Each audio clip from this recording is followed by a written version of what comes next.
So you're walking up to your AP Calculus BC exam when all of a sudden you trip on someone's dropped pencil. You hit your head on a desk and get a major concussion, and now you've forgotten all the calculus you've ever learned. It's just about 5 minutes until the start of the exam, so here's all of Calc BC, summarized in about 5 minutes. What's a calculus, you ask? Well, it's the branch of mathematics that deals with the finding and properties of derivatives and integrals of functions. There are 4 main parts to calculus, or operations as they're called. These are limits, derivatives, integrals, and series. Here's the rundown. The first operation is limits. In a basic sense, a limit is finding the value a function gets close to, but not necessarily what it truly is. In a graphical sense, this is like if a function got closer and closer to 4 as x gets closer and closer to 2, even if the real value of the function at 2 is -1. This is written as the limit as x approaches 2 of f of x is equal to 4. In this example, you have a vertical asymptote at x equals -1. What do we do now? Well, let's look at it piece by piece. Starting from the left side, as x approaches -1, f of x keeps getting bigger and bigger. In fact, you could even say infinitely big. From the right, f of x gets smaller and smaller. Some could say infinitely small. So, since the limit as x approaches -1 from the left is infinity, and the limit as x approaches -1 from the right is negative infinity, the overall limit doesn't exist, since infinity and negative infinity aren't the same. What if you don't have a graph? Well, you can similarly solve for a limit by plugging in values to an equation. All you have to do is put the x value wherever you see x. In this case, everywhere there's an x, you put a 3. For the most part, this is self-explanatory. There are a few special cases, but for the most part, the idea stays the same. There's also this very special limit. This is what's called the limit definition of the derivative. Ooh, fancy. What's a derivative, I hear you ask? In short, it's the formula to find the slope of the line tangent to a function at any given x value. There's a bunch of different ways to find the derivative.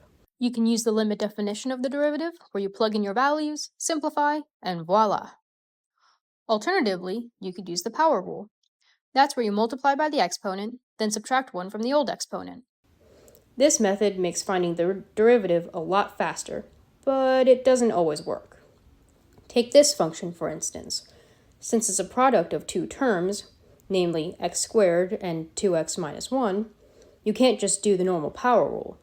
That has a different formula, which you then plug into and simplify. Quotients also have a different formula. There's also these things called antiderivatives. They're basically the opposite of derivatives. So instead of subtracting and multiplying, you add and divide. Sometimes it's easy, sometimes it's not. Sometimes you can substitute in a variable for a chunk of function, find the antiderivative that way, and resubstitute when you're done. There's a bunch of different ways to find antiderivatives, depending on exactly what you're taking the integral of. For instance, if you're finding the antiderivative of a product, you're going to have to use this formula here, which comes from the product rule formula. What's an antiderivative used for? Well, you need antiderivatives to find integrals, represented by this fun S symbol. These let you find the area between a function and the x-axis, usually over a specific interval. They also are used to go from the derivative to the original function. Last but not least, series. As a concept, a series is the sum of a bunch of numbers. Usually, each number comes from some kind of formula denoted by a sub n. The hard part about these is figuring out whether they add up to infinity, or, if they don't, finding out what they do add up to. If your series adds up to a finite number, then it converges. If it doesn't, then it diverges. To do this, you have to use at least one of 8 different tests. These range from straightforward to complicated to everything in between. Each test is different and can only be used in certain circumstances. The most basic of these tests is the nth term test for divergence. This test tells you whether the series diverges or not.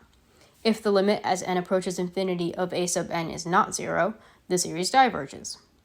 Conceptually, this is because when you're adding up the terms and you keep adding forever and ever, You're basically adding, in this case 1, over and over again, which makes the series diverge.